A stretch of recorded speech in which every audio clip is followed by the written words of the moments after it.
Internacional de Psicoanálisis sea posible, ¿no? A todos ustedes por venir, por su escucha, y esperamos su cálida participación en la ronda de preguntas que efectuaremos luego de las exposiciones de estos invitados de excelencia que tenemos, los psicoanalistas Cristina Rother de Hornstein y Nicolás Vallejo. Bueno, estamos muy contentos por dos razones fundamentalmente. La primera, siguiendo en la línea, digamos, de lo que es este congreso, de cómo se titula, ¿no?, que es el porvenir de un encuentro, y justamente no de una ilusión, que convoca a tanta gente atrapada por el psicoanálisis de distintos modos, como señala el psicoanalista François Rostand. Y segundo, y sobre todo, queremos celebrar que este encuentro tan importante para los debates culturales y sociales está organizado y promovido por la universidad pública. Cabe recordar que Freud sostuvo desde sus comienzos que el psicoanálisis no es una práctica individual ni privada, sino que es social y colectiva. Y los debates, por lo tanto, se deben dar justamente en un espacio público, gratuito y laico. El panel lleva por título Historia del psicoanálisis.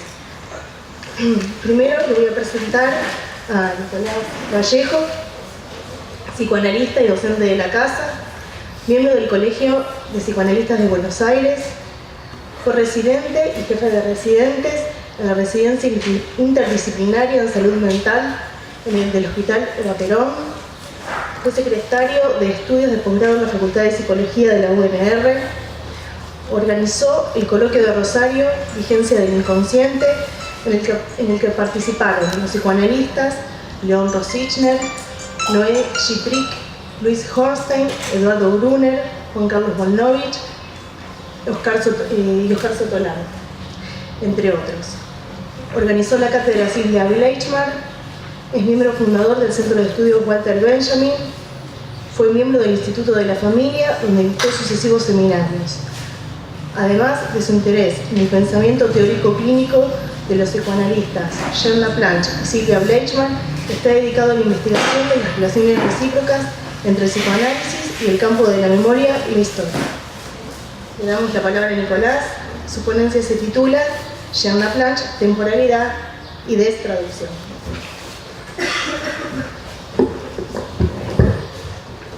Bueno, hola.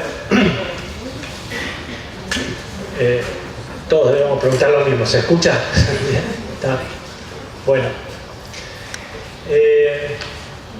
Bueno, en primer lugar agradecer la invitación a participar en este congreso y en esta mesa junto a Cristina.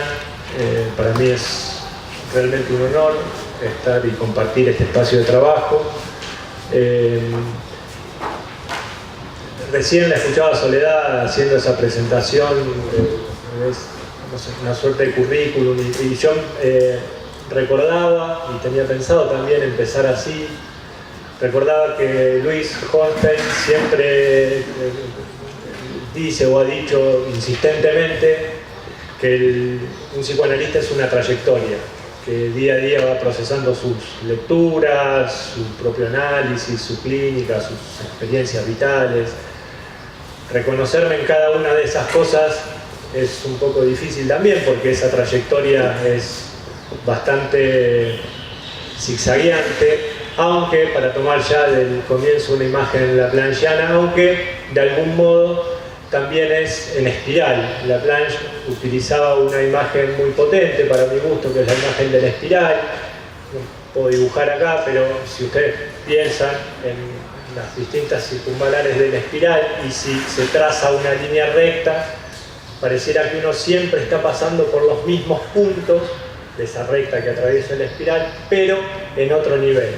Esta es una imagen que Laplanche usa en muchas ocasiones para ilustrar un poco el proceso psicoanalítico, pero también para ilustrar el recorrido de un analista, y el recorrido que también, como dice Luis en varias ocasiones, tomando a Piera, es un recorrido de teorización flotante, ¿no? Entonces, en esa trayectoria A mí me parecía importante, más allá de esa letra y de ese currículum, contarles brevemente quién soy. ¿Y por qué estoy acá? Digo, además de que me invitaran, ¿por qué acepto la invitación? ¿Por qué me parece importante un encuentro de estas características?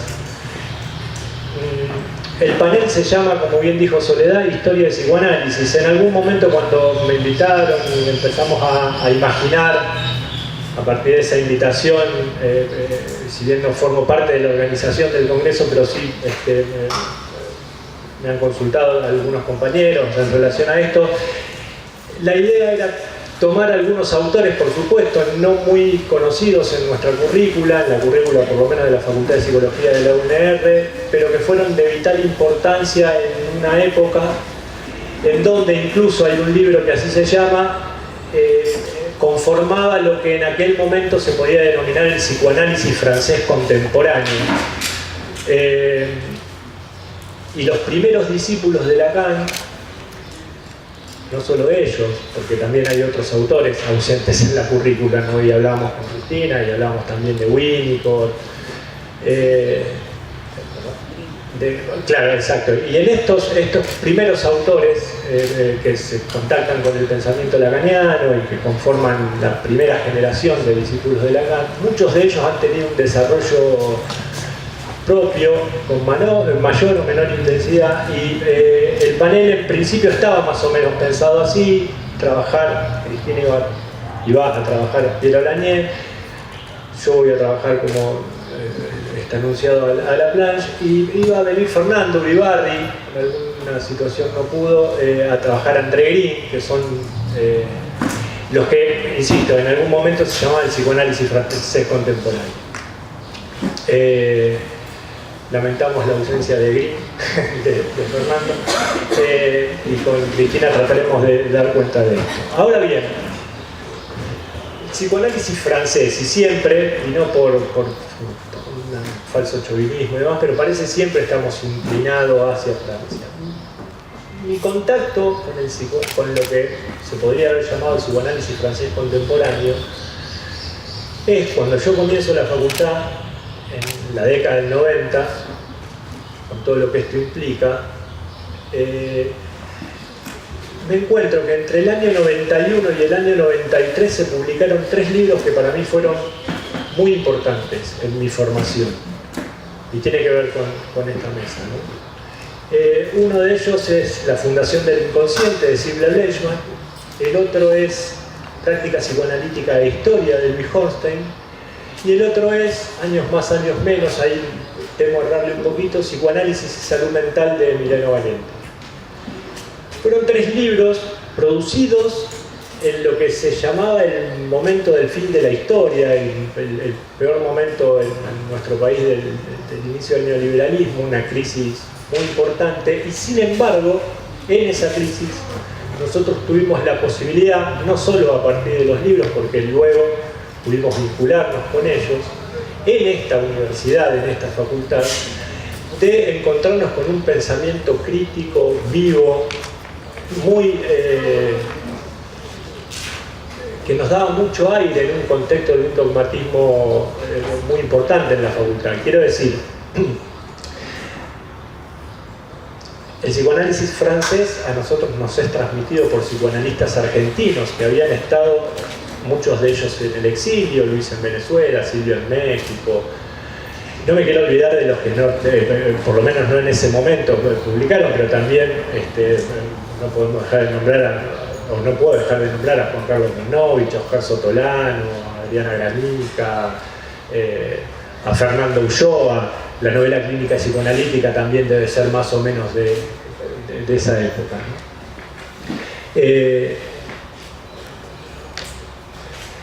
Toda esta introducción en realidad es porque a mí me parece importante que nosotros podamos pensar cómo, aún estando fuera de la transmisión oficial del psicoanálisis en el marco de la facultad, a partir de un colectivo de estudiantes que éramos en aquel momento, y con la suerte o el azar de habernos contactado Suerte y azar, no. Es lo otro que me faltaba decir, perdónenme.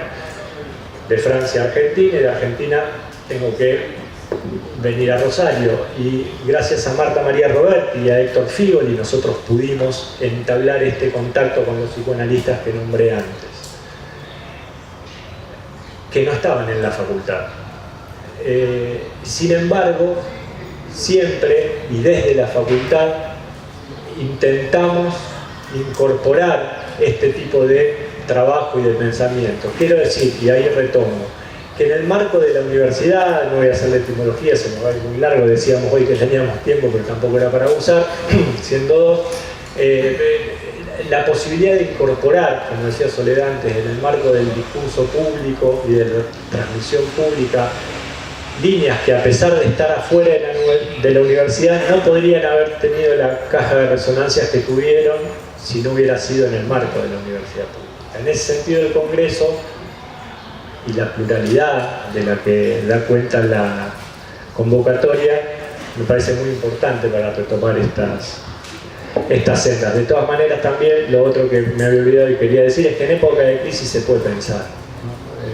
No quiero tener un falso optimismo con el momento actual y demás, pero estamos hablando de un país que venía de la dictadura militar, donde los genocidas estaban libres, sabemos las leyes de impunidad y demás, y aún así una generación de analistas pudo transmitirnos, y esperemos que esta cadena no se corte aún en estos momentos, ¿no? Bien. En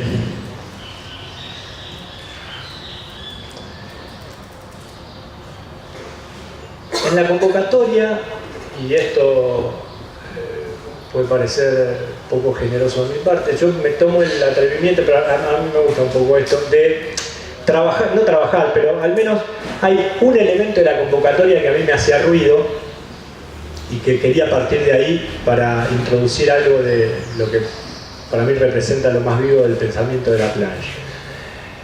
En algún momento dice, voy a citar textualmente, pensar al psicoanálisis hoy nos permite acercarnos a las preguntas por la producción de subjetividad en la actualidad desde una indagación rigurosa. La invocada pluralidad del psicoanálisis, que empíricamente es un hecho comprobado, no debe ocultar que todos se remiten sin excepción al padre fundador, al padre uno, con mayúsculas.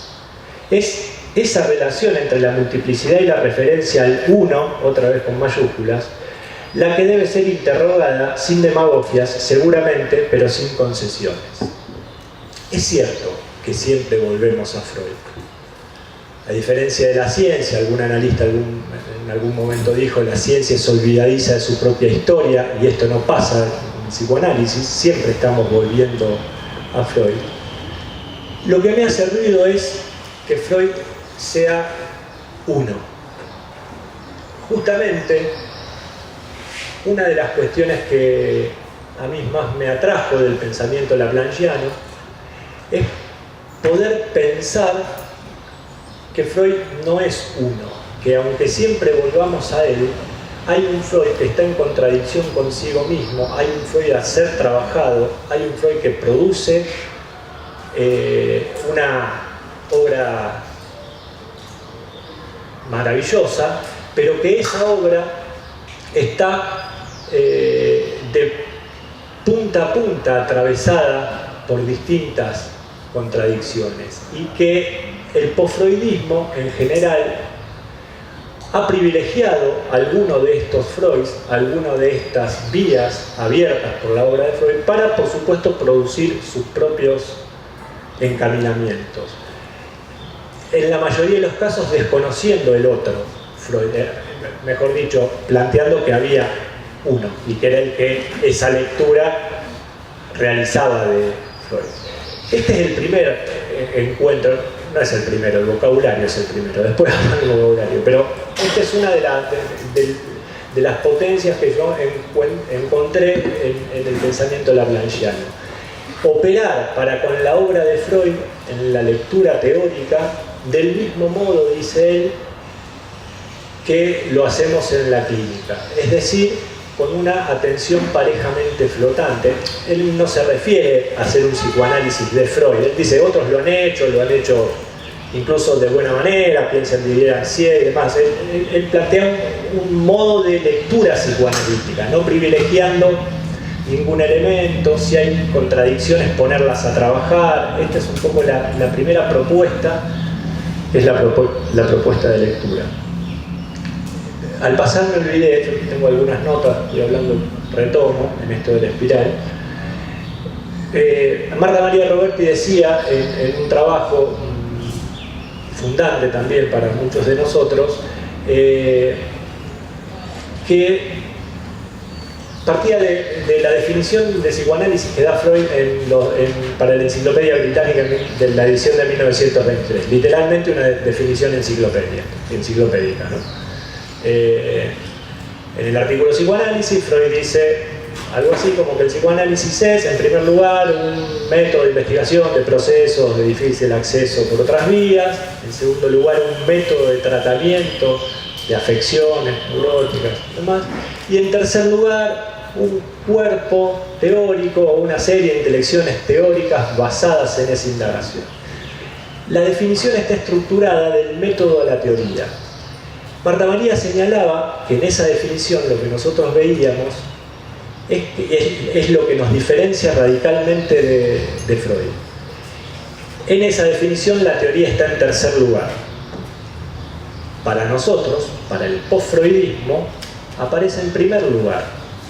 Es decir, está el cuerpo teórico freudiano y el cuerpo teórico psicoanalítico, diversos autores y corrientes y analistas, que partieron de esa teoría. Esto es una diferencia interesante entre cuerpo psicoanalítico freudiano y teórico, y cuerpo psicoanalítico y cuerpo teórico psicoanalítico, bien, en ese sentido es que esta propuesta de Laplanche a mí me resultaba muy interesante, y la paradoja, la situación también de incomodidad a la hora de presentar un trabajo, a Cristina probablemente le pase lo mismo, no lo sé, es la siguiente: yo no podría decirme laplanchiano,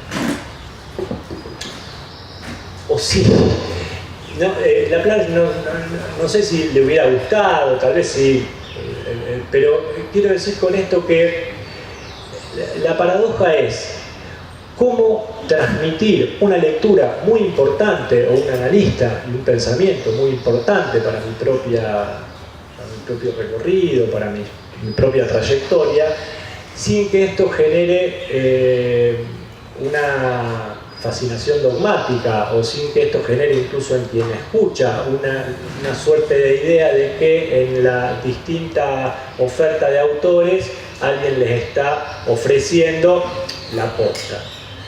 Ahora bien, yo asumo el riesgo porque me parece que el pensamiento de Laplanche no es suficientemente conocido, y me parece un acto de justicia hacer esta transmisión, aún sabiendo que corro el riesgo de escolarizar su pensamiento, etc. Por eso la intervención de hoy va a ser acotada a un movimiento, a un recorrido y a algunas estaciones en la trayectoria de Laplanche que me parecían de mínima información para quien eventualmente en algún momento se vea interesado en tomar esa obra.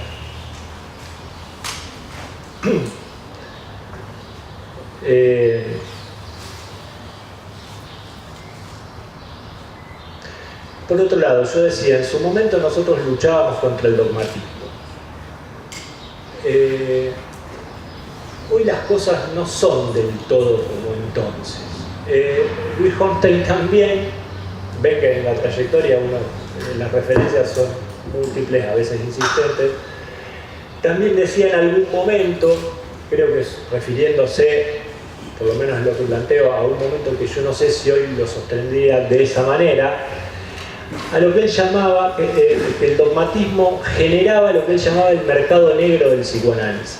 El mercado negro del psicoanálisis era una suerte de distancia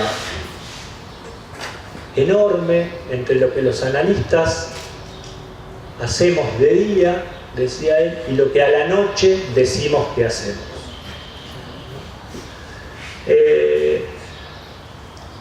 Oscar Sotolano, al que también va a estar mañana y que también es otro referente, dice, tomando lo de Luis, dice el mercado negro del psicoanálisis parece haberle dado lugar al mercado persa, ¿no? Y entonces habla de esta pluralidad de la que hablamos, pero a veces sin demasiada consistencia, el dogmatismo pareciera por momentos haber virado a cierto eclecticismo confusional, y entonces a veces me encuentro teniendo posiciones, así como en su momento era necesario salir de determinados encajonamientos, a veces, y esta es una lectura, o por lo menos es un punto a discutir, siento que el péndulo vino para el otro lado y es necesario, no digo volvernos dogmáticos, pero sí al menos plantear algunos, Laplanche los llama fundamentos, ¿no? Él habla en su texto de los nuevos fundamentos para el psicoanálisis.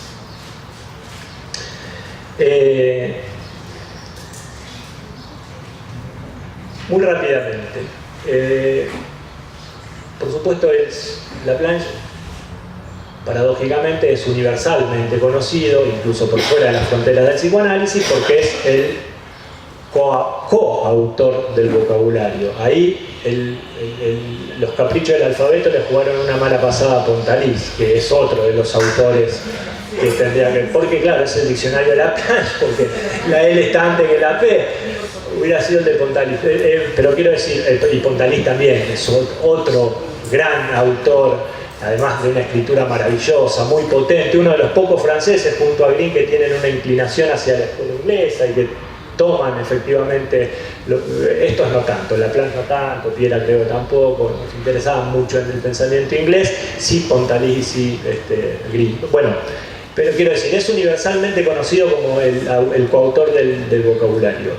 Y ahí quedó, y además un vocabulario bastante, justamente a partir de las problemáticas institucionales generadas en París, digamos, después el dogmatismo lacaniano se ha encargado de desprestigiar esa obra, que además es eso, es un vocabulario, un diccionario, un trabajo importante.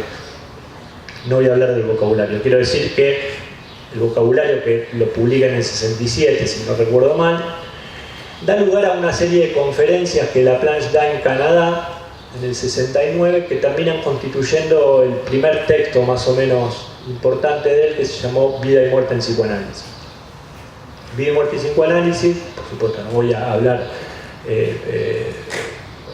profundamente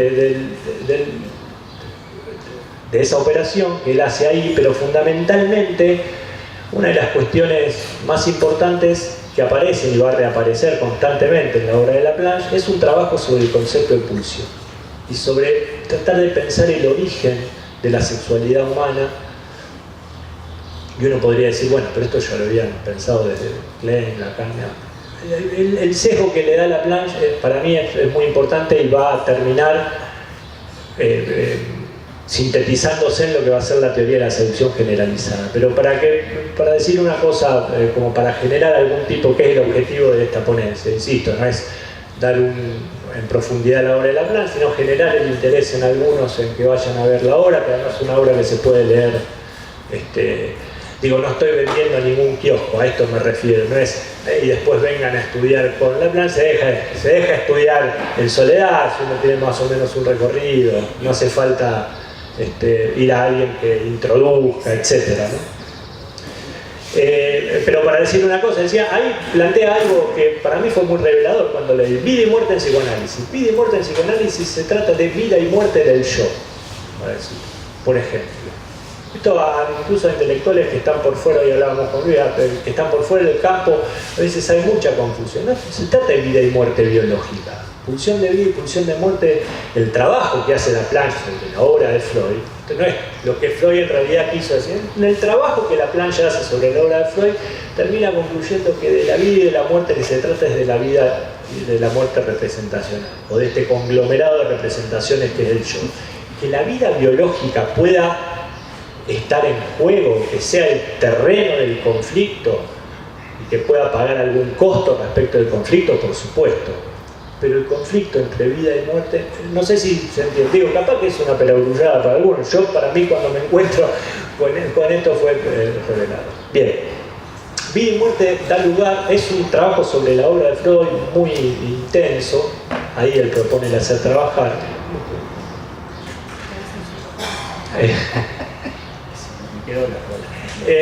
Y después viene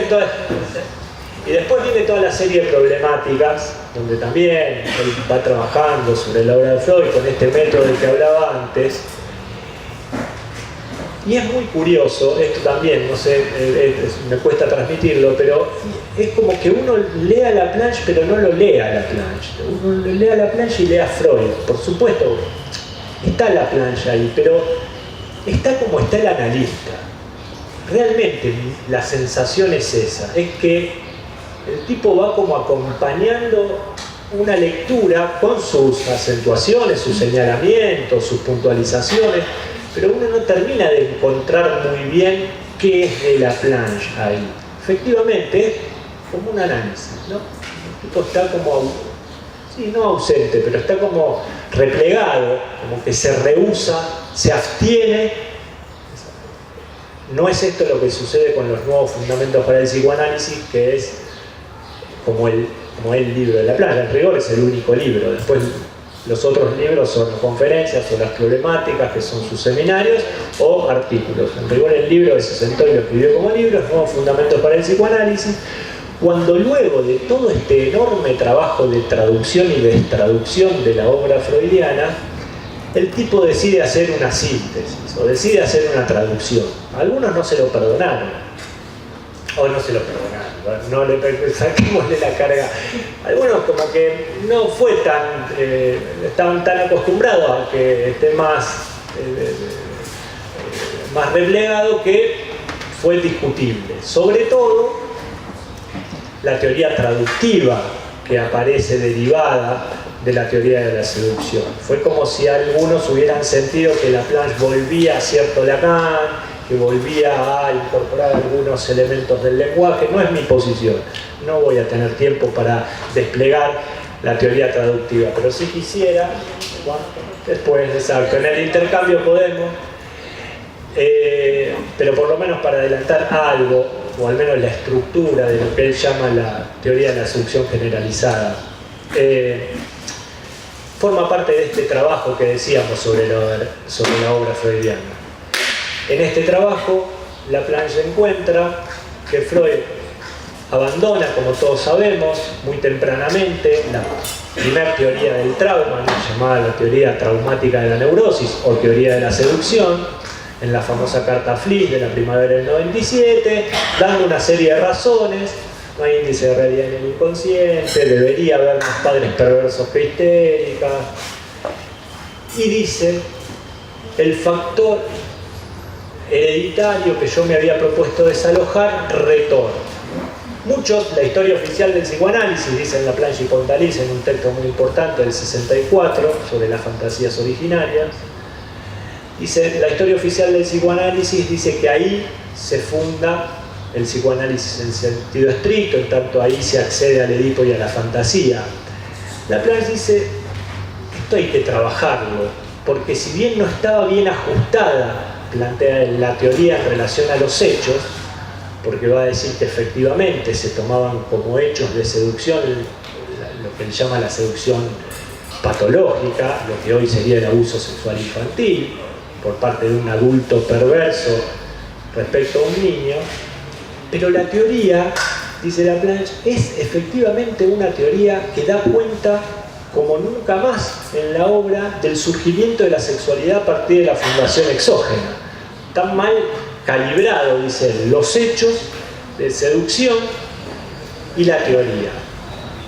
Lo que él va a ver que en el resto de la obra de Freud, los hechos empiezan como a ser más pertinentemente ajustado, lo que aparece en el Leonardo, en la sexualidad femenina, es decir, la madre como seductora, el padre le da lugar a la madre como seductora en los cuidados corporales, en los cuidados prodigados al niño en los primeros tiempos de infancia, pero ahí la teoría queda desajustada nuevamente de esos hechos. Ahí ya es la vía que Laplace llama la vía más biologicista de Freud en cuanto a origen de la pulsión y demás.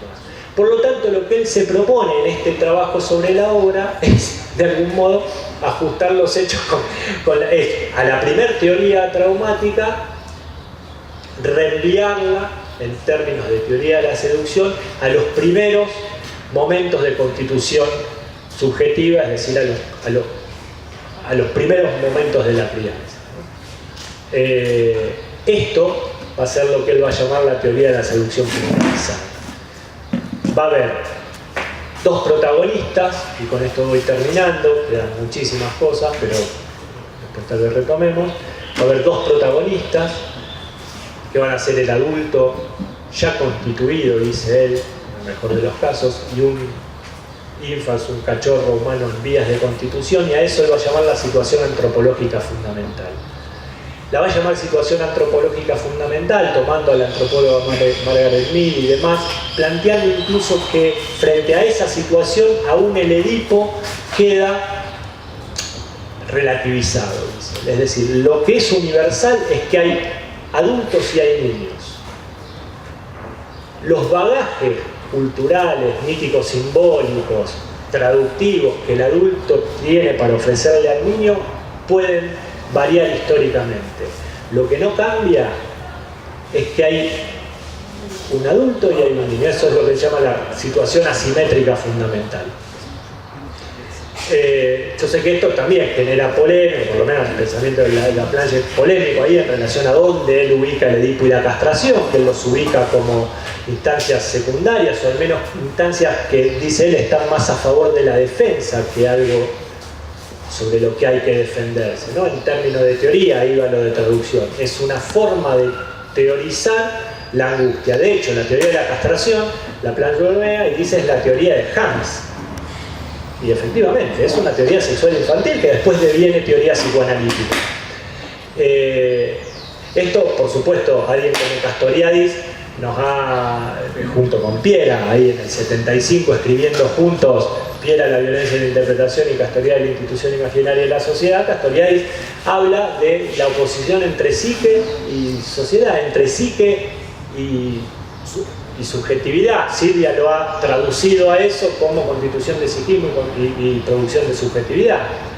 Una subjetividad histórica que tiene la variación histórica y que tiene por función tratar de dar cuenta de algo que de algún modo no termina nunca de dejar de capturarse de todo. A esto Laplace, para hablar ya, nombrar al menos, lo llama lo no traducido. Esta sería la lógica de la traducción que nunca termina de realizarse del todo, y este resto que no termina de ser traducido van a constituir lo que llama los significantes de significados, y ahí ya sería para media hora más. Y esta última parte es la parte que, por ejemplo, Silvia Bleichmann, alguien que se formó con él y después hizo su recorrido, por supuesto, es con la parte con la que ella no está de acuerdo. Dice que ahí se pierde la teoría del conflicto, y también sería para discutir largamente. Por ahora yo dejo acá, después si hay cuestiones para retomar me quedaron un montón, pero si hay tiempo después combinamos.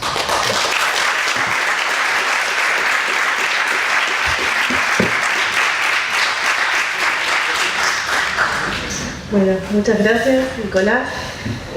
Ahora voy a pasar a presentar a Cristina Rother-Horstein, psicoanalista, docente de la UBA, médica egresada de la UBA, quien revalida su título en la Universidad Central de Caracas. Es miembro titular de la Asociación Psicoanalítica Argentina y miembro pleno de la Asociación Psicoanalítica Internacional. Fue profesora titular del Seminario sobre Trabajos Simbólicos de la Adolescencia del Programa de Actualización en Psicoanálisis de Niños y Adolescentes bajo la dirección de Ricardo Rodulfo, en la UBA. Profesora titular del Seminario de Posgrado, Cuerpo e Identidad Los orígenes de la subjetividad, de la carrera de especialización en clínica psicoanalítica con niños y adolescentes, en el Colegio de Psicólogos de la provincia de Buenos Aires. Ejerce hace más de 15 años como profesora titular de la carrera de posgrado, especialización en clínica psicoanalítica con niños y adolescentes, en la Universidad Nacional de La Plata. Desde hace 30 años es profesora invitada en instituciones psicoanalíticas y universidades, como en Buenos Aires, Rosario, La Plata, Venezuela, Uruguay, Brasil, Chile. Es compiladora y coautora de Adolescencias, trayectorias turbulentas. Coautora en varios libros, tales como Cuerpo, Historia e Interpretación, La problemática del síntoma, Psicoanálisis, Cambios y Permanencias, Proyecto terapéutico de Piero Lanier al psicoanálisis actual, Organizaciones fronterizas, Fronteras del psicoanálisis, Los sufrimientos, 10 psicoanalistas, 10 enfoques. Su ponencia lleva por título Piero Lanier, Historia libidinal e identificatoria. Le cedo la palabra. Gracias, Soledad. Hola. Bueno, supongo que escucha.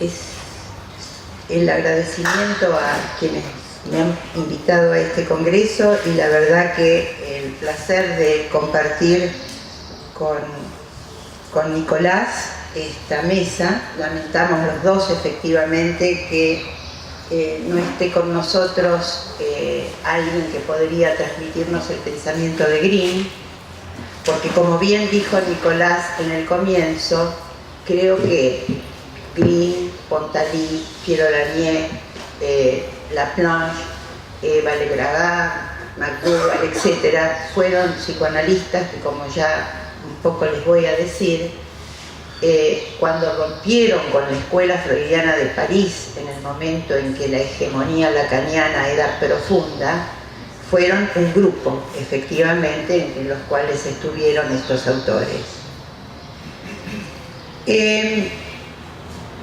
A mí también me gustaría decirles, bueno, ya Soledad les dio la pauta, es decir, es cierto que Nicolás también se formó en el siglo pasado, pero yo me formé en el siglo pasado mucho antes de esto.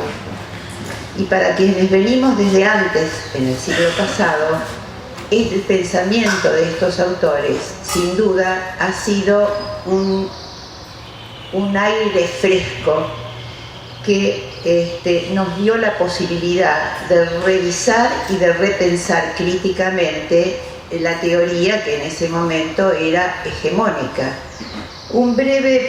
Muy breve la historia, porque en realidad, fíjense, este congreso es el porvenir de un encuentro y esta mesa es historia del psicoanálisis. Bueno, digamos un poquito de historia para no cansarlos, que es efectivamente Freud, ¿no?, el que nos da la posibilidad de seguir pensando en psicoanálisis y de decirnos psicoanalistas. Nadie puede dejar de remitir al pensamiento freudiano para poder leer la multiplicidad de autores que han enriquecido la obra de Freud, en tanto y en cuanto, como decía Nicolás, en su larga historia teórico-clínica nos ha mostrado una serie de contradicciones, pero sobre todo un pensamiento tan complejo que es lo que ha posibilitado que los que vinieron después, vueltas en espiral o no, nos dieran la posibilidad de enriquecer muchos de sus conceptos fundamentales y hoy poder trabajarlos de otra manera. De hecho, es una de las cuestiones que van a ver desde ya que tomó Nicolás de Laplanche y que podemos trabajar en Piero Lanier. Durante mucho tiempo, después de Freud, vino una moda donde lo que predominaba era el psicoanálisis inglés y a la cabeza Melanie Klein.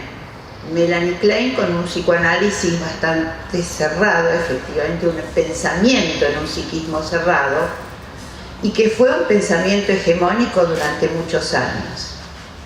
Efectivamente, creo que, y así como lo han considerado también Laplanche y Piero Lanier, y muchos de nosotros que cuando después de Melanie Klein trabajamos mucho la teoría y los textos que Lacan dejaba que leyéramos, porque durante mucho tiempo dejó como guardados algunos de sus seminarios y sus textos, pero de todas maneras debemos realmente agradecerle que hizo todo lo posible por volver a que nosotros pudiéramos retornar a Freud, ¿sí? Y esto la verdad que es algo que fue muy importante en la historia del psicoanálisis y en la evolución del psicoanálisis actual, y en la posibilidad de que estos otros autores que han sido muy importantes y que forman parte de hoy también nuestro psicoanálisis, porque la contemporaneidad es la contemporaneidad de la época, o sea, seguimos siendo en algunas cosas contemporáneos a nuestra época. Entonces, bueno,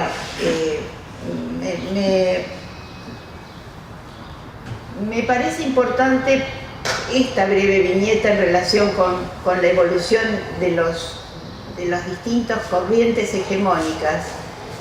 Y voy a tomar algo que dijo Nicolás, que él dice: yo no me podría decir laplanchiano. Por supuesto, yo tampoco me podría decir olaniana. Pero ¿saben por qué? Porque creo que ahí hay una diferencia con los que se dicen lacanianos, que es que ninguno de estos autores, ni Green, ni Laplanche, ni Pontalis, ni Piera, se otorgaron el derecho de nombrarse jefes de escuela. Entonces, como no han sido jefes de escuela, por supuesto, por suerte, ha sido un pensamiento, la de todos estos autores, profundamente antidogmático, y creo que esto es lo que los diferencia y lo que nos ha permitido entonces decir una corriente de aire fresco, con la posibilidad de leer a todos ellos que entre sí son contemporáneos, que tienen por supuesto sus diferencias, pero que al mismo tiempo en algún lugar tienen profundos acuerdos. Yo no sé de la gente que está acá cuántas personas pueden conocer el pensamiento de Piero Lanier. Claro, cuando yo pensé que les iba a decir, realmente es difícil a veces transmitir, bueno, lo que es una obra, una trayectoria, y además sin saber cuánto conocimiento hay de esta autora. Mi trabajo, yo les di historia libidinal, historia identificatoria. Efectivamente, esto es fundamental en la obra de Piero Lanier, digamos, tanto el lugar que le da la historia, la importancia de lo que es la historia libidinal, en la medida en que no hay posibilidad de que nada quede inscripto en el psiquismo, sino es a través del afecto, aparte del discurso con que en primer lugar la madre le habla al niño, y al mismo tiempo que nada queda representado psíquicamente a lo largo de la vida, si no está también el deseo, el investimiento, el afecto, lo libidinal. De hecho, el porvenir de un encuentro se llama este congreso, me parece fantástico. Encuentro, y espero poder transmitírselos, es un concepto en la obra de Piero Lanier que es fundante, ¿sí? La relación de encuentro entre la madre y el niño en los orígenes, la relación de encuentro en la vida con los otros significativos que van a ser los que nos van a dar la posibilidad de reorganizar y de transformar y de modificar permanentemente nuestra organización psíquica, que por suerte es una organización, de acuerdo al pensamiento de Piera, abierta, compleja, y que tiene la posibilidad de modificar su construcción identificatoria, término que voy a tratar de decirles que es fundamental en ella, a lo largo de toda la vida, en función de los encuentros significativos, sea con otros sujetos o con acontecimientos significativos que pasen en la vida de cada uno. ¿Quién es Piero Lanier? Un poquito de historia para saber. Por empezar, es italiana, nació en Milán en el 23, murió en el 90, lamentablemente a los 67 años, para mí a esta altura una persona joven, creo que hubiera producido muchísimo más. Durante los 10 primeros años como psiquiatra, era médica, trabajó con pacientes psicóticos. Esto de trabajar con pacientes psicóticos no es anecdótico, creo que fue fundamental en la posibilidad. Perdón, antes de esto, y me remito, yo le cambié el título a lo que, claro, y dije, Piero Lanier, una trayectoria, tomando lo que vos decías, una trayectoria, y bueno, en esto estoy hablando y voy a tratar de ver si puedo algo de la trayectoria. Pero bueno, esto es. A ver, el trabajo con los psicóticos durante los 10 primeros años fue fundamental porque es lo que a ella le posibilitó, ¿sí? En tanto y en cuanto uno de sus más...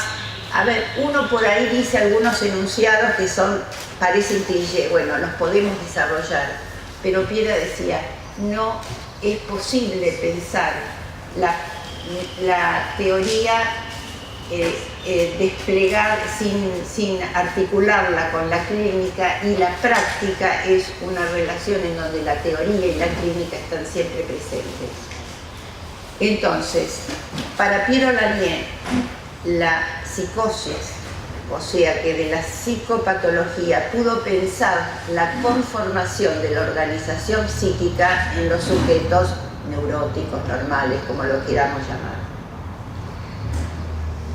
Porque es lo que le dio la posibilidad de pensar el lugar que ella le va a dar al yo, lugar muy importante, ¿sí? Hay una revisión y una reformulación de la teoría del yo, en donde, por supuesto, para diferenciar de entrada de Freud, ella no habla nunca de un yo-ello indiferenciado como Freud, sino que el yo es una instancia en devenir. Instancia en devenir que depende del vínculo y de la relación con otro, que lo enuncia, que lo anticipa, que lo piensa, que lo fantasea, y que solo es posible que devenga y asuma, ¿sí? Y se asuma el sujeto yo en el momento en que, bueno, hay acceso al proceso secundario, por supuesto, y se ha tenido un buen investimiento y una buena si quieren, ella no usa la palabra narcisismo, pero bueno, por parte de los otros sujetos que han tenido que ver con la crianza. Pero bueno, ya me estoy yendo al yo, y solamente el trabajo, digamos, de los años le permitieron, por supuesto, una nueva teoría del yo, repensar la metapsicología, en donde una de las cuestiones importantes que efectivamente ella nos va a ofertar es lo que es la forma de representación inaugural, ¿sí? Del psiquismo, la primera actividad de representación, lo que va a llamar el proceso originario, y las inscripciones, que son esas inscripciones pictogramáticas. Proceso originario, ¿sí? Previo a la posibilidad de que la organización psíquica pase a lo primario y luego a lo secundario, que, como va a decir, nunca será consciente, nunca, pero siempre va a producir sus efectos. Y a partir de que se instala en el psiquismo infantil los 3 registros, originario, primario y secundario, toda inscripción psíquica de cualquier experiencia que el sujeto vive se va a inscribir en los 3 registros simultáneamente. Y el yo siempre va a tener esa otra escena de la que no va a conocer totalmente, pero que tiene sus efectos sobre el presente. Bueno, les quería decir además que desde el 55 al 61 se analizó con Lacan. Como dije antes, sus maestros, Freud y Lacan, fueron filiaciones simbólicas que le permitieron seguir avanzando en su investigación. La herencia de estas filiaciones considero que es una herencia productiva, en tanto y en cuanto le permitieron reinterrogar los fundamentos que rigen la metapsicología, la nosografía y la práctica. Lo que propone Piera es una teoría sobre la ontogénesis psíquica, ¿sí? Que no se va a limitar a una temporalidad lineal. Es decir, uno diría, si el psiquismo estuviera determinado todo de entrado, sería imposible pensar una transformación, y tampoco tendría sentido nuestro trabajo como psicoanalistas si no tuviéramos la posibilidad de que algo se modificara o se transformara. En relación con lo que les decía al comienzo, en el 68, 1968 estamos hablando, se aleja junto con estos otros autores que les comentaba recién de la Escuela Freudiana de París, porque no aceptaba ni la manera de conducir la institución psicoanalítica, también de hecho rompió con la institución psicoanalítica y de la asociación psicoanalítica, y lo que no estaba de acuerdo era con la concepción jerárquica que regía la formación de los analistas y con la idea de que hubiera un psicoanálisis puro, didáctico y psicoterapia. Cuando ella funda con otros autores el cuarto grupo, por supuesto deja de lado la institución psicoanalítica madre y el tema del análisis es la posibilidad, todo sujeto debe cumplir efectivamente para poder trabajar con el análisis personal, con las supervisiones y por supuesto la teoría, pero no necesariamente hay un psicoanálisis puro como lo pensaban en ese tiempo, o en las instituciones psicoanalíticas. ¿Qué otra cosa reivindica fundamentalmente? El valor terapéutico de la práctica analítica, cuestión que Freud nunca abandonó. Hablar de proyecto terapéutico, por ahí retengan en algunas cuestiones, es decir, para ella proyecto terapéutico, proyecto identificatorio, proceso terapéutico, proceso identificatorio, no son anecdóticos, son conceptuales, ¿sí? La idea de proyecto tiene que ver con temporalidad, es decir, la posibilidad de que siempre el yo tiene, para poder seguir avanzando y transitando esa trayectoria de la vida, que poder proyectarse a un futuro. Y esto es fundamental en la clínica. ¿Qué pasa cuando nosotros nos encontramos con los sujetos que lo que nos dicen es que no tienen proyecto? Es decir, ojo, y no que el proyecto tenga que cumplirse tal cual se lo pensó, pero la idea de pensarse en un futuro. Tiene que ver con la pulsión de vida, por otro lado, ¿no? Que en relación con lo que decía, coinciden en parte con Laplanche, es otro de las reformulaciones teóricas que hace Piera, en donde pulsión de vida tiene que ver con ese alboroto de la vida del que hablaba Freud, pero para ella la pulsión de muerte es deseo de no deseo, el deseo de no desear, el desinvestimiento de lo que sea, de una función, de una relación, de una actividad, y en todo caso la muerte del ser.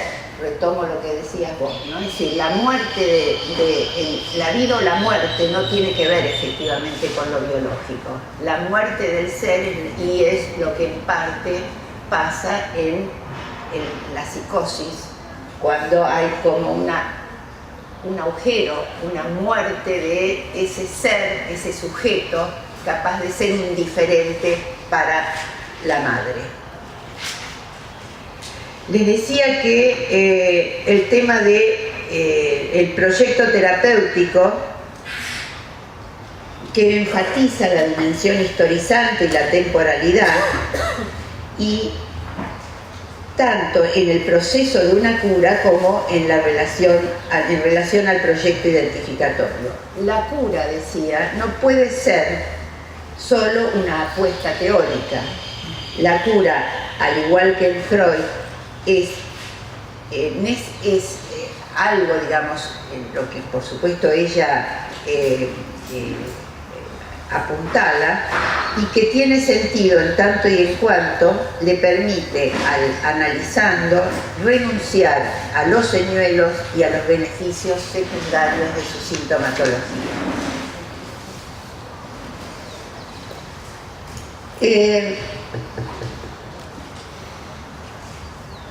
Piero Lanier retoma lo que llama sus cuestiones fundamentales, una serie de conceptos que se los voy a tener que enunciar, pero de todas maneras, por un lado, digamos, reformula conceptos fundamentales como pulsión, interpretación, pensamiento,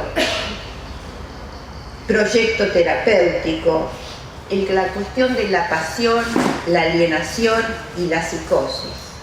Su hilo conductor, que recorre toda su obra, es lo que ella llama el trayecto identificatorio.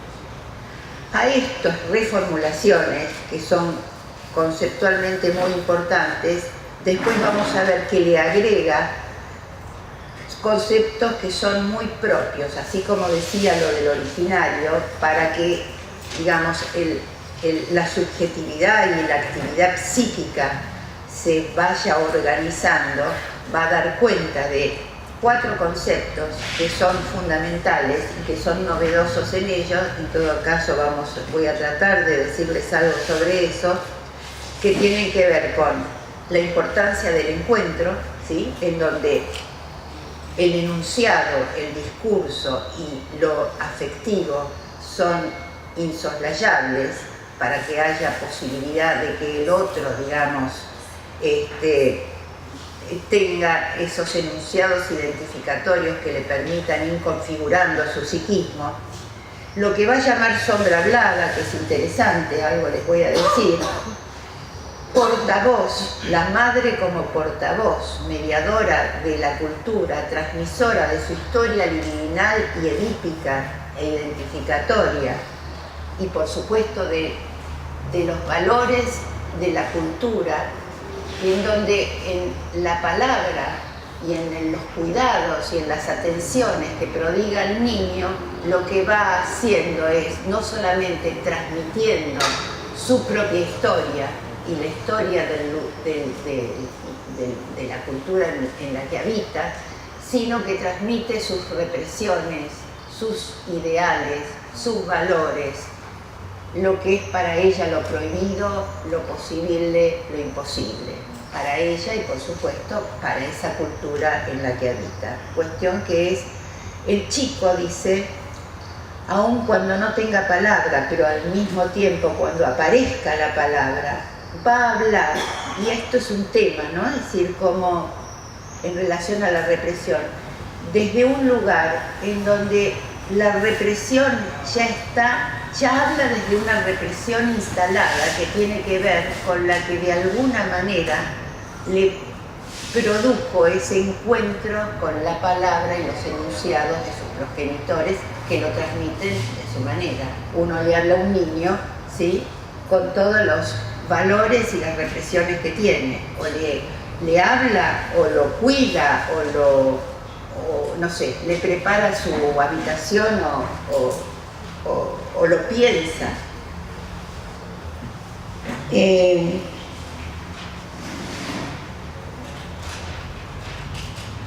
Bueno,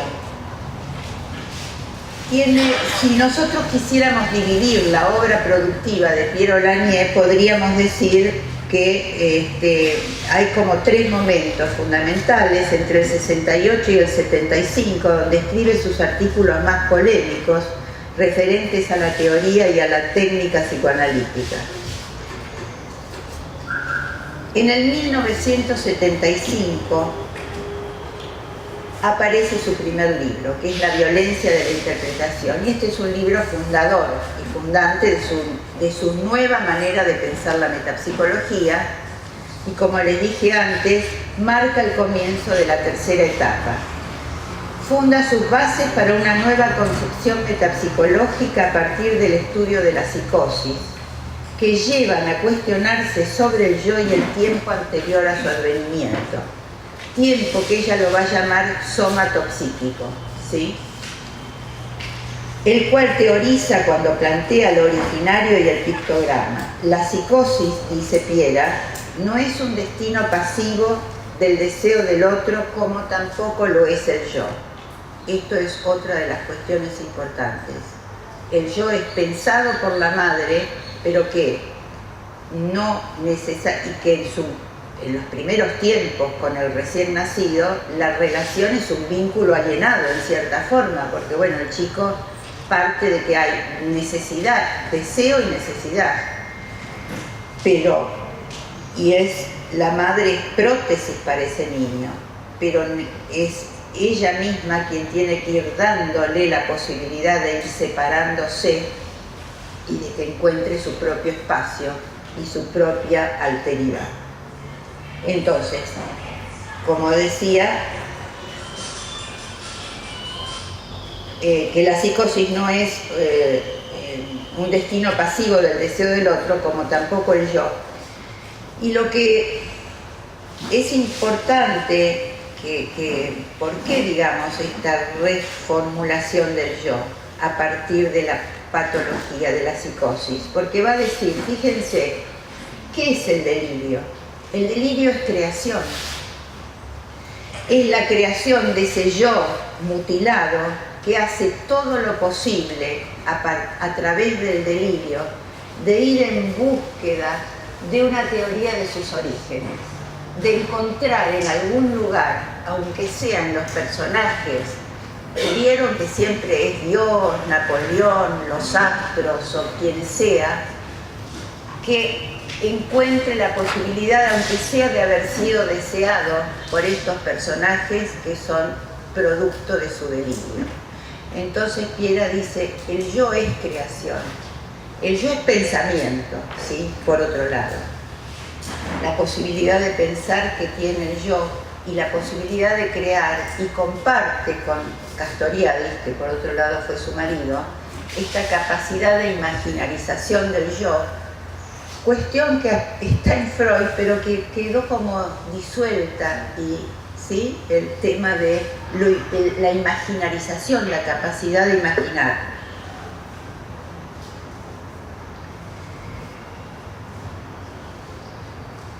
Tampoco, dice, la psicosis va a confundirse, como por ahí en la teoría kleiniana, de que nos encontramos, o en otras teorías de la psicosis, nos encontramos con un psiquismo, con un inconsciente transparente, no, nada que ver.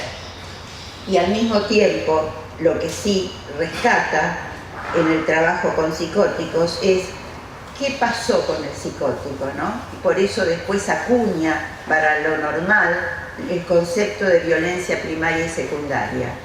Es decir, es lo que muestra el psicótico es el haber padecido en los orígenes de la vida psíquica una violencia en donde justamente, si violencia primaria, ella lo llama esta violencia necesaria, porque todo es exceso para el recién nacido que no tiene aparato psíquico para poder, para que no le sea traumático lo que los otros le ofertan, ¿sí?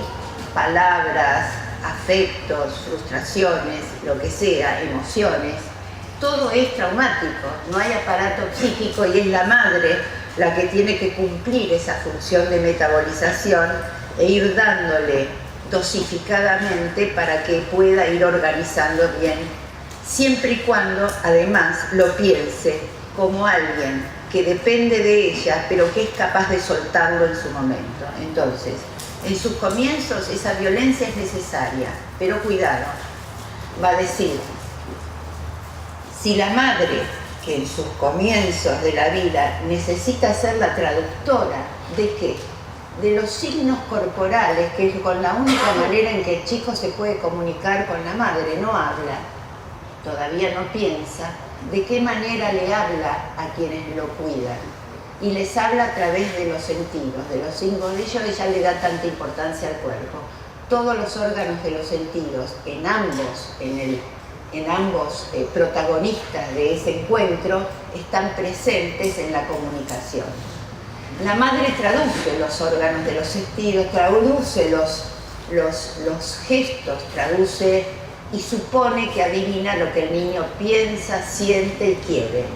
En la mejor de los casos, la pega, y entonces, bueno, es fantástico.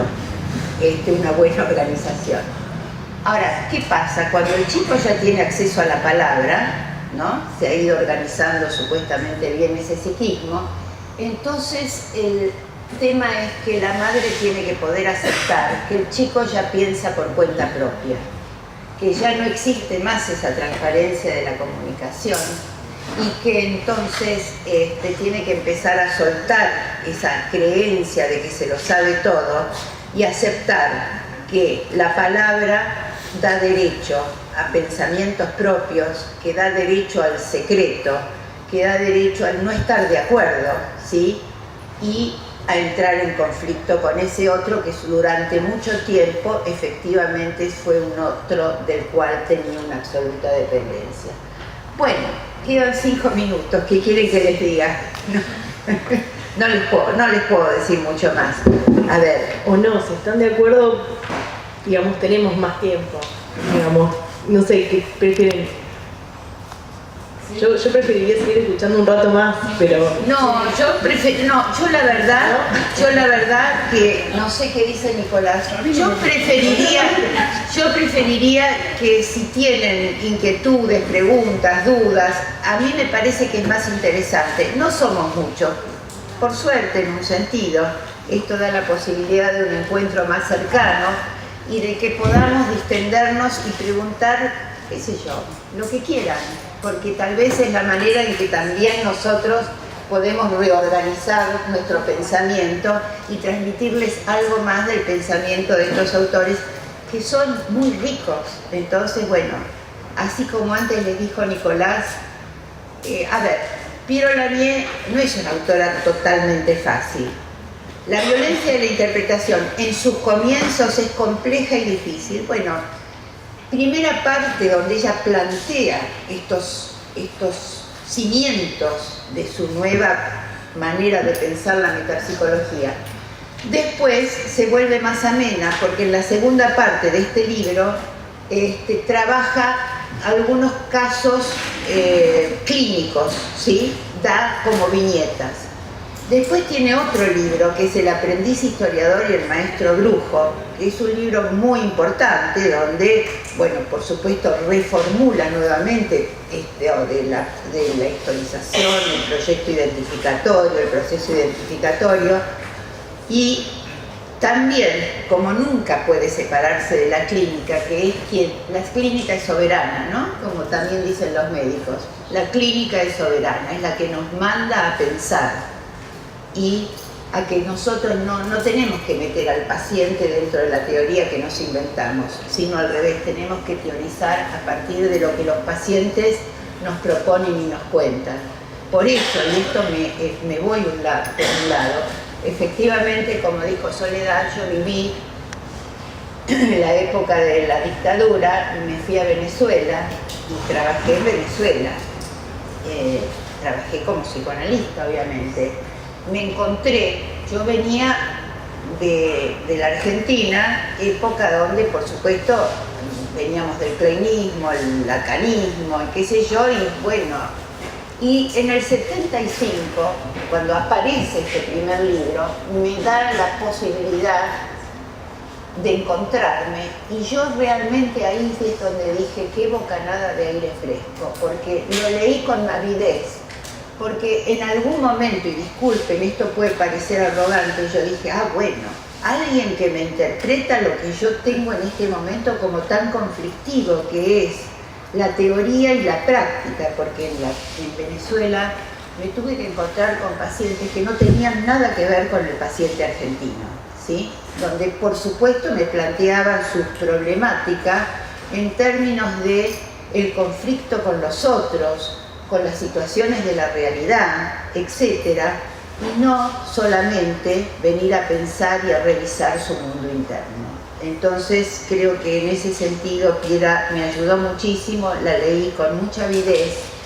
Y bueno, les decía, el aprendiz de historiador, el maestro Brujo, trabaja por supuesto toda la problemática teórica, pero tiene los dos casos clínicos, Philippe y Odette, una psicosis y Odette, y bueno, y después su tercer libro, que es Los destinos del placer, donde trabaja conceptos que son muy importantes y que no les dije nada, pero uno de ellos tiene que ver justamente con la alienación, el riesgo, digamos, de la idealización de un otro que anule la posibilidad de pensar, la posibilidad crítica del sujeto, y que, bueno, es también un libro sumamente interesante. Pero bueno, abrimos.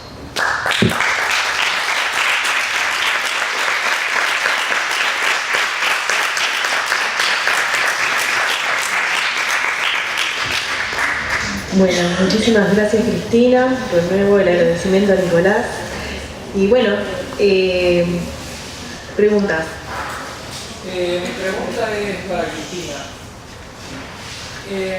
No sé si quería pedirle que desarrolle, porque creo que no hay mucho tiempo, pero por ahí sí podría dar algunas claves para pensar la diferencia de conceptualización respecto del yo entre Piera y el yo de Lacan, como imaginario y como engaño por ahí, como para de alguna manera poder pensar no sé, algunas cuestiones de novedad del aporte de Piera respecto de su concepción de yo. ¿Vemos otro o te... Vamos una y una. ¿Una y una? ¿Tiene ganas de estar cansada? No bajamos del ring. A ver, yo voy a empezar por el yo de Piera, ¿sí? El yo, como lo plantea, es un proceso. Un proceso. A ver, hay algo que no les dije, no voy a dejar de contestarte esto. Cuando yo dije que el eje que atraviesa toda la obra es la cuestión de la problemática identificatoria, y uno puede enunciarla de muchas maneras.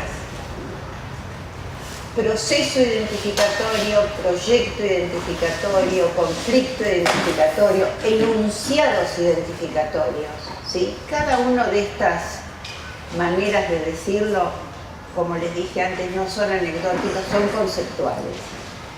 Cuando hablamos de proceso, hablamos de un devenir. Entonces, el yo para Piera Polanyi es un devenir. No solamente deviene porque no está de entrada en los comienzos de la vida, sino que además deviene y se transforma. Por eso también en el proceso de historización resignifica a partir del presente situaciones que son del pasado. El yo se apropia de los enunciados identificatorios que el otro le provee. El yo tiene, por eso dijimos que en un comienzo la madre es prótesis del niño, pero luego, en la medida en que se apropia de esos enunciados a partir de un trabajo de metabolización, de elaboración y de duelo, lo que primero repite, ¿sí?, que es el discurso materno, luego tiene su capacidad para poder armar su propia historización, ¿sí?, su propia... Por todo lo tanto, ella va a decir, el yo no es pasivo, el yo es creación, es pensamiento y es quien tiene capacidad de transformación.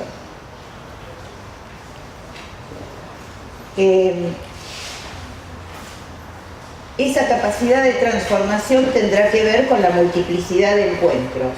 Y una cuestión es que es un yo, el psiquismo se autoorganiza permanentemente, es decir, a partir de ese presente, es decir, la historia, como va a decir, es una historia recursiva, es una historia en donde el presente reactualiza algunas cuestiones o aspectos del pasado de cada sujeto. Por eso también insiste, el yo no es un producto identificatorio, es un producto identificatorio nunca acabado, ¿sí? Siempre en movimiento.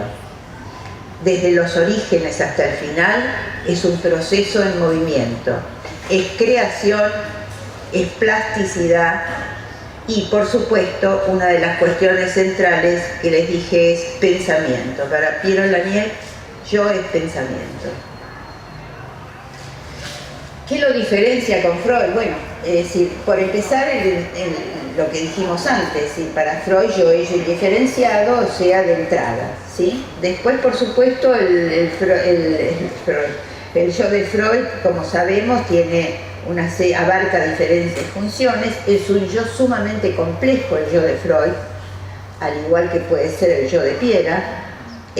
Prueba de realidad, anticipación, pensamiento también, desconocimiento, defensa, pluralidad de personas psíquicas, etc. Pero fíjese que es interesante porque en la lectura de Freud, uno podría decir que también Freud, en su complejidad, pensó el yo no solamente como instituido, sino como instituyente, eso quiere decir capaz de dar cuenta de novedad. En 1926, cuando planteaba que no solo tenía que ver con adaptación a la realidad, ¿sí? El yo se adapta, necesita adaptarse a la realidad, pero sí con la posibilidad de alterarla. Y uno podría decir que en esta capacidad de alteración de la realidad hay una capacidad de instituyente. El yo de Lacan, por supuesto, al igual que Piera, ¿sí? Le da un lugar al discurso importante. Esta es otra de los legados lacanianos, pero va a decir, el inconsciente está construido como el lenguaje, que no es lo mismo que decir desde el lenguaje, ¿sí? Ahí hay una diferencia importante. Para Lacan, al revés que para Piera, el yo es un producto pasivo del deseo del otro. La función imaginaria para Lacan es engañosa, mientras que para Freud, Piera y Castoriadis es justamente la función imaginaria, es la capacidad de creación del yo. Bueno, creo que fundamentalmente esto es lo que, digamos, uno podría decir que hace la diferencia. No sé si te quedó... Sí, muchas gracias. Dale. ¿Puede ser el más joven de los dos? Sí, por favor, José Manuel. Bueno, esto es para Nicolás. La pregunta que por aquí, no sé qué tan teórica es simplemente en función de no tenés una larga relación, me parece a mí, más larga que yo, con la obra de la plancha. Y te referías a vos mismo como que no sabrías si decirte laplaciano o si me estaría de acuerdo. Yo te lo pregunto porque yo he quedado un poco capturado por la plancha. O sea, la pregunta es simplemente si te parece, digamos, que él, para decirlo de alguna manera, armó su obra de forma tal que uno pueda decapturarse. A ver, por ejemplo, esto es imposible que te pase como único. ¿Bien?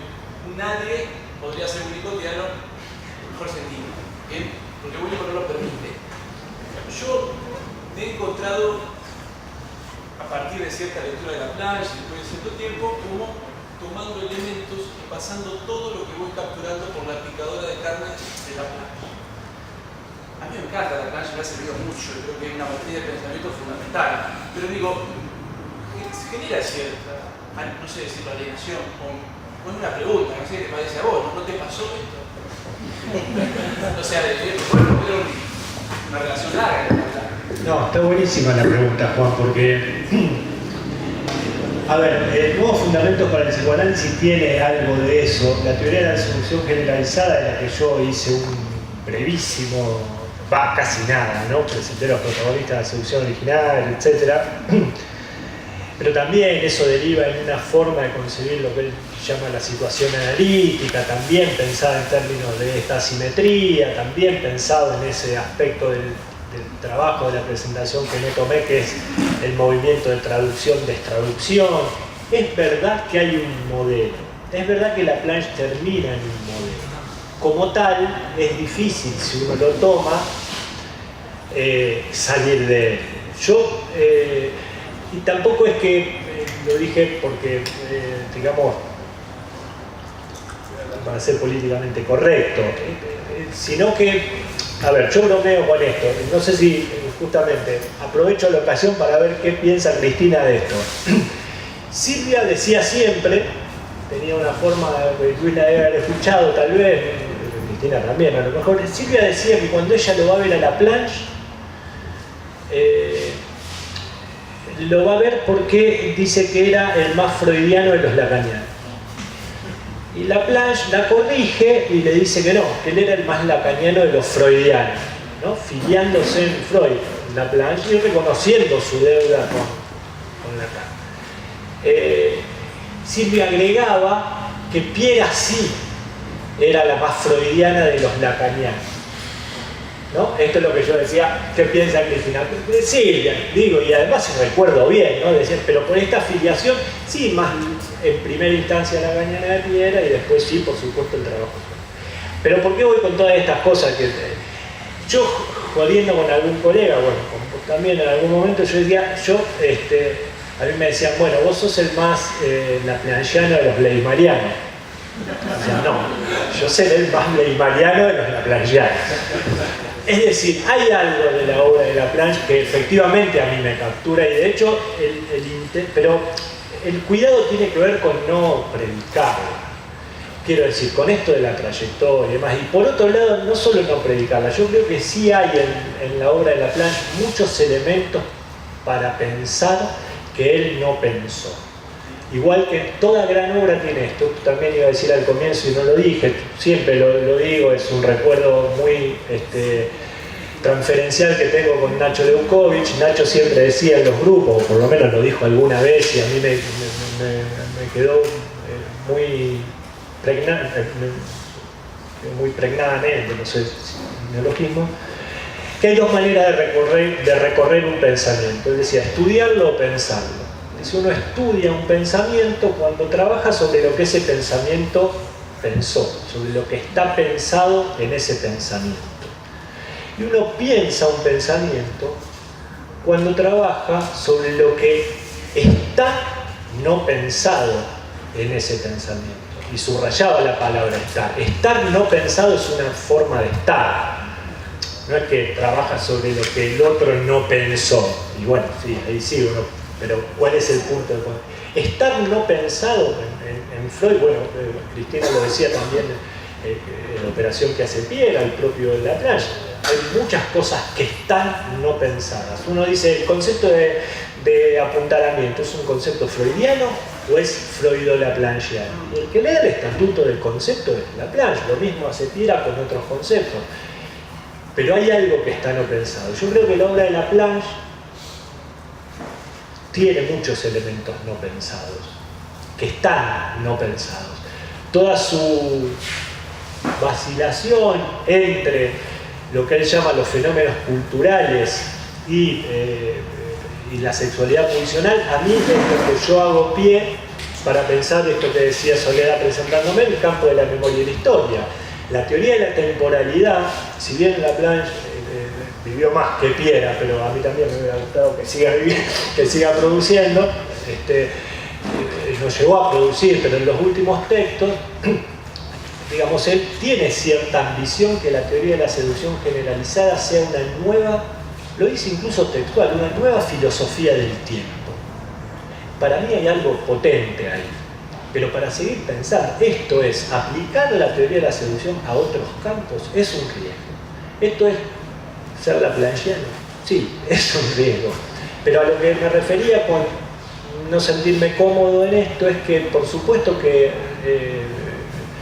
reconozco que ahí no está todo, que ahí no está, digo, hay enormes puntos de contacto con la obra de Piera.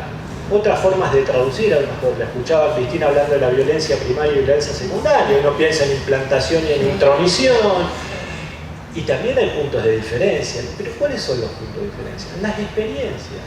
Las experiencias clínica, esto de lo que hablamos, desde donde uno trata de pensar. Entonces, yo no puedo decir que lo que trabaje fulano y mengano tiene que trabajar la playa. Probablemente si trabaja en el campo de la psicosis, yo le diría que trabaje a Piera.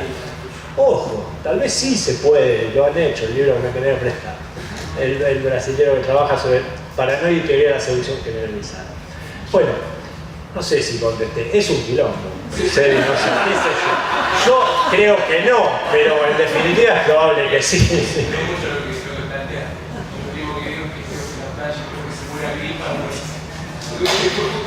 Ah, bueno, claro. Sí.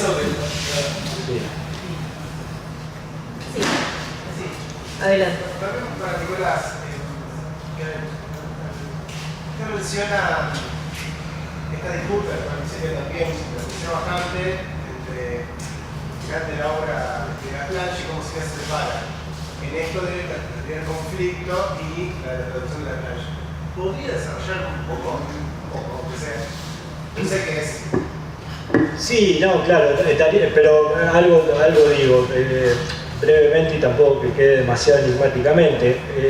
Lo que Laplan llama teoría traductiva de la represión, a partir de la teoría de la seducción generalizada, tiene que ver con que él plantea que entre los mensajes enigmáticos prodigados por el adulto, esto que también Cristina planteaba, de la madre como portavoz, y Castoriadis que dice en un encuentro, en ese encuentro originario está la madre y los 1000 años de hominización, dice Castoriadis, ¿no?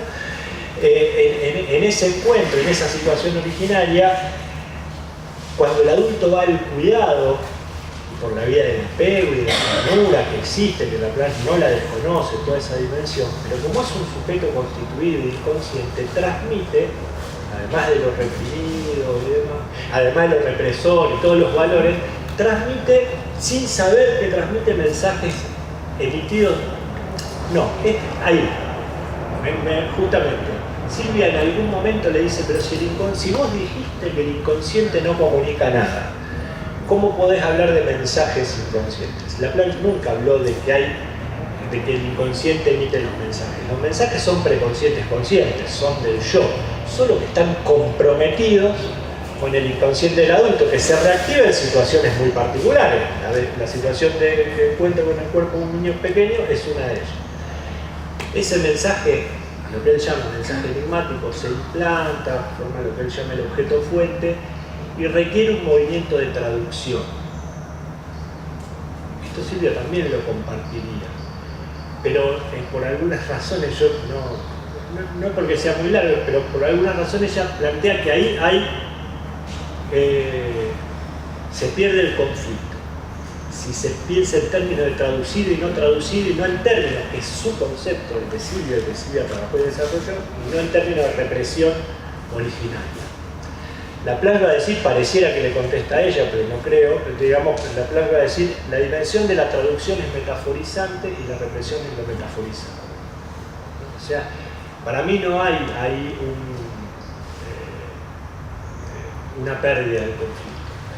Insisto, sé que queda muy corta la respuesta, pero también quisiera que sigamos dialogando, pero después lo no, qué sé yo, me parece que sería muy... Me da la sensación que simplifico el cuestionamiento de Silvia, ahora estoy sintiendo eso, estoy simplificando el cuestionamiento de Silvia en función de una posición también que tengo. Yo tendría que desarrollar más la teoría traductiva y también la teoría de los signos de percepción de Silvia, que es un poco lo que ella piensa que queda barrido. Sí, la pregunta que quiero preguntar por eso, porque a mí me parece muy parecido, no tendría que encontrar dónde está la disputa, dónde está la diferencia. Pero bueno. Sí. A lo mejor yo termino encontrando alguna con esto para no ser planchado. No. No, eso. Decir laplanciano, ¿cómo? Pongámonos de acuerdo. Ni laplanciano, ni olaniano, ni griniano. No. Hubo sí, yo me enganché con esta disputa acá que no terminamos de entender. Creo que hubo una conferencia. Qué bueno que te iluminaron la voz, porque nosotros ya la tenemos. Yo no sé si fue tan grande la disputa, tendríamos que profundizarlo un poco, porque algo tenía que ver con el significante enigmático, como volver a significar el inconsciente que él había designificado. Y otro punto también que tuvo así como mucha repercusión, que había desencuentros teóricos, tenía que ver con el modelo traductivo, por esto de ser un modelo económico donde realmente algo se traducía, pero se traducía por el montaje energético o libidinal.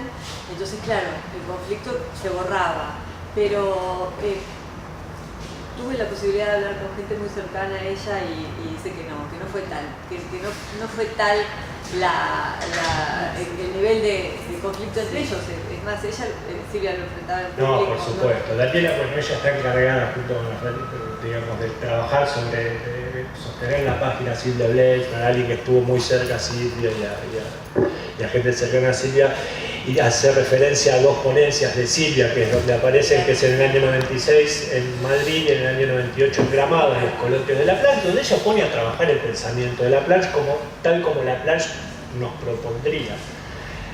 Seguramente hay algo de eso, pero igualmente a mí me parece que sí es importante, pero no insisto, yo creo que puede haber algo más, porque, digamos, yo creo que no, sería muy largo.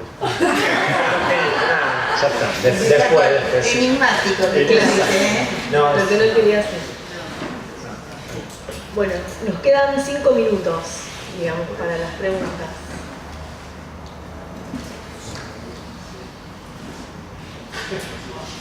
Bueno, somos pocos. Dale, no le repetí. Yo realmente tímido acerca de la piedra, o sea que puedo crear una confusión y no, ahí sentido que me callo y me corrijo. Callarte no. Bueno, gracias. Sería un abuso de poder. Estoy casado. No, un abuso de poder, estoy diciéndote que Piera justamente si hay algo que trabaja es el cuidado con los abusos de poder. Al pasar, me pareció digital, normalmente que te refería, digamos, al trabajo de la psicosis, un trabajo, digamos, en que yo es protagonista en el pensamiento de Piera, como, bueno, no lo dijiste en historia, pero era el armado de una biografía, digamos, Sí. ¿no? Pero, ¿en qué punto se diferencia esto de lo que realiza en este tema bastante idóneo, cualquier adolescente, ¿no? Armar la biografía. Obviamente pueden cambiar los materiales, la dificultad o la resolución, pero digo, si podrías hablar un poco de esto, ¿no? Porque ahí habría un trabajo de biógrafo en ambos casos, si se quiere, ¿no? Con la búsqueda de un origen placentero, si yo entendí más o menos bien. O sea, está originado a partir de un deseo, de un lugar de placer, sería lo mismo, pero bueno. Bueno, estoy balbuceando, ¿se puede aclarar algo en relación a eso? No, lo tuyo es, por supuesto, es así, fíjate. Piera va a decir, el yo es su propio biógrafo. ¿Sabés qué? Ahora no voy a leer, así que baja un poquito. El yo es su propio biógrafo. El aprendiz de historiador, él va a decir historiador en busca de pruebas. ¿Sí? El biógrafo es historiador, arma permanente, no solamente arma su biografía, si hay algo que todos hacemos permanentemente, es reformular nuestra propia biografía. ¿Y qué es sino también el trabajo en el análisis? ¿Qué hacemos nosotros con los pacientes? Es la resignificación permanente a la luz del presente de esa historia. Lo que pasa que el tema de la psicosis es, para poder modificarse el yo entre la construcción identificatoria, y esto es importante, dice, el yo necesita anclar en un punto certero. Hay una sola cosa que debe ser certera, que es la constitución de la identificación primaria. En la psicosis ahí hay una falla, ¿sí? Hay una dificultad para, justamente no hay una buena constitución, por eso no hay un yo que deviene, ¿no? El chico no puede decir el yo, ¿sí? Como el sujeto normal, pero por eso en el delirio, él dice, es una creación en donde desesperadamente, porque todos necesitamos tener una historia de dónde vinimos, a dónde vamos, ¿no? Del deseo de los otros, el deseo parental, ¿sí? El sujeto necesita saber que ha sido deseado por un otro o por unos otros, en el mejor de los casos por una pareja. Hoy por hoy estamos por una pareja, mujer, hombre, estamos en el tema de investigación por todo eso. El psicótico donde falla es en eso, porque primero no ha sido deseado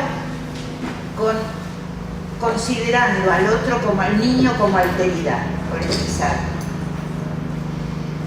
Digamos, no voy a hablar de la teoría de la psicosis, pero bueno, he sido una madre que en principio no piensa a su hijo como una prolongación de sí misma en algunos de los casos, en donde hay una anulación total de que haya o no haya real padre real, que por otro lado Pierre le da una importancia al padre real, es hijo de dos, ¿no? De un óvulo y un espermatozoide, pero que sería necesariamente, tendríamos que decir, no solamente le basta al sujeto pensarse hijo de un óvulo, sino haber sido deseado por otros, en donde lo afectivo y el deseo es fundamental.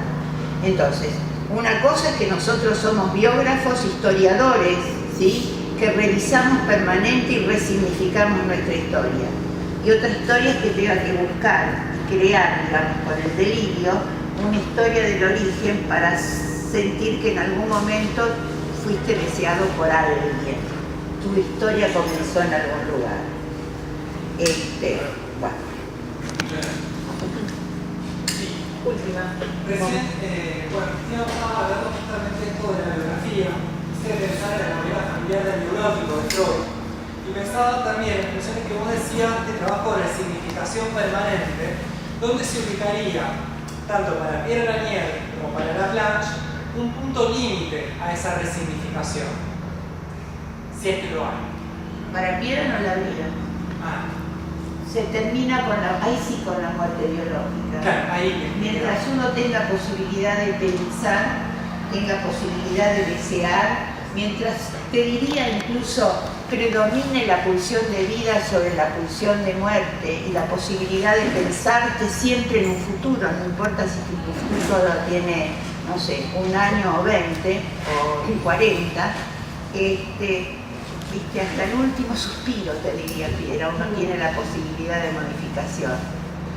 Bueno, apuntemos a eso, ¿no? Y apuntemos a eso porque además, es verdad, yo siempre digo, si uno no pensara en esta posibilidad de resignificación y de modificación y de transformación, no tendría sentido nuestro trabajo, a mi juicio, No, me apuré. Pensé que me iba a dar y no me iba a dejar decir lo que diría Laplanche, que yo sé lo que diría Laplanche. Perdón. No, y usted, porque yo no estaba... sé si tiene en realidad. No, porque me gusta terminarla peleando, está bueno, pero Laplanche diría que justamente el concepto de temporalidad que no trabajé hoy, que es la Precup, él dice tiene 2 impases. Uno es el determinismo, en los modos de pensar de Freud, ¿no? Una forma de pensar el concepto Nastrali Kate, perdón la pronunciación, es determinista, es la bomba de efecto retardado. Algo se inscribe acá y tiempo después, a posteriori, el trauma.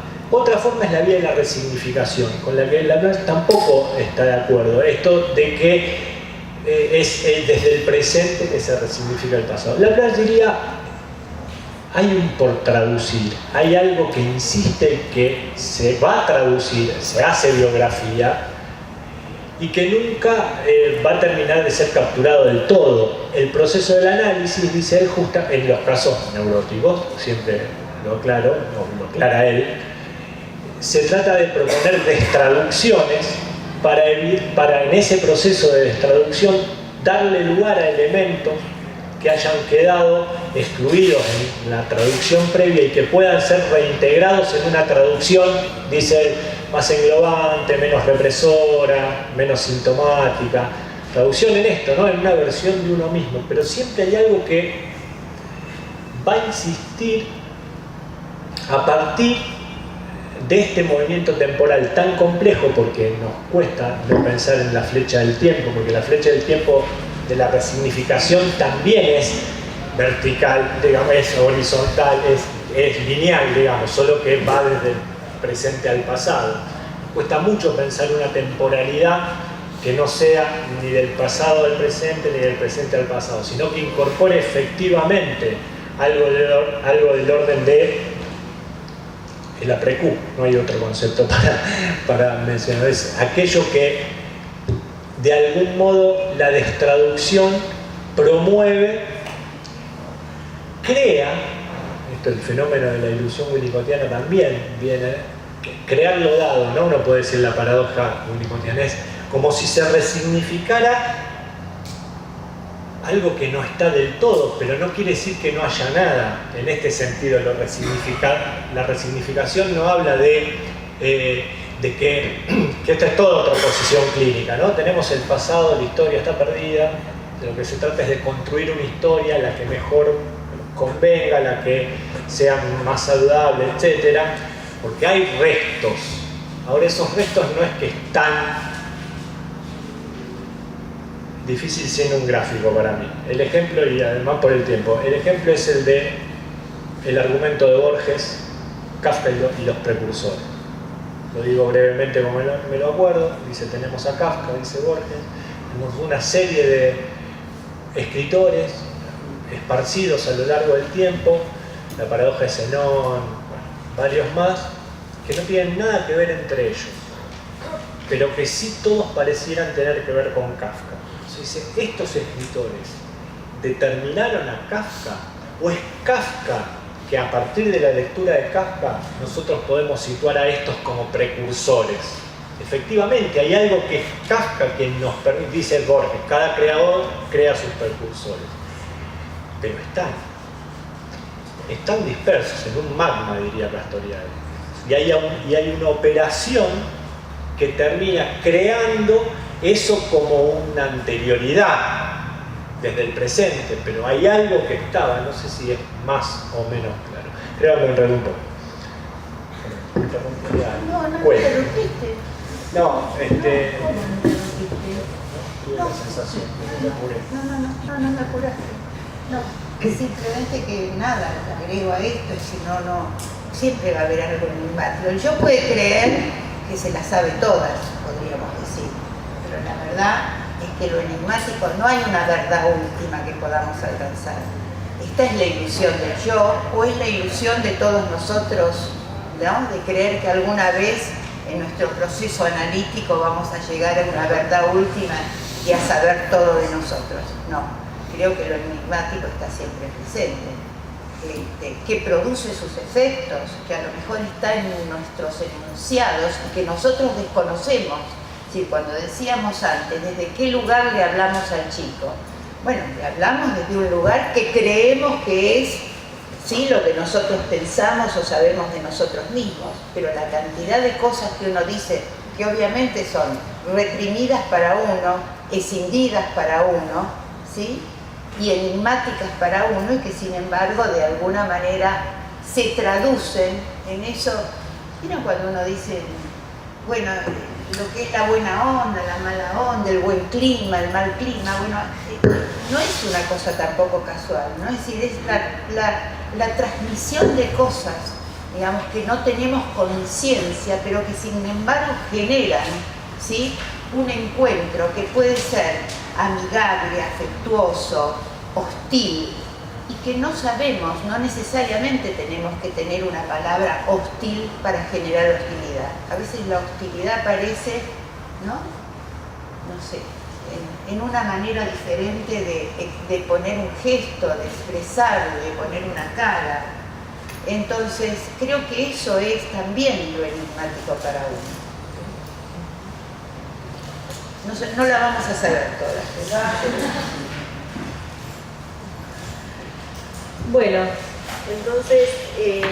Eso hay que terminar. Hay que terminar. Nos quedamos deseosos, me parece, o al menos lo que estoy diciendo, ¿no?, de seguir escuchándolos un rato más, pero bueno, 8:30 era el límite, estamos en el límite. Y bueno, se me armó algo así como que bueno, esto ya que nos quedamos deseosos, ¿no? El deseo de continuar dándole lugar a estos encuentros significativos, ¿no? Que permitan el ingreso, y vos, Cristina, y vos de alguna manera también lo dijiste, no así, pero voy a usar la metáfora que utilizaste, de una bocanada de aire fresco, ¿no?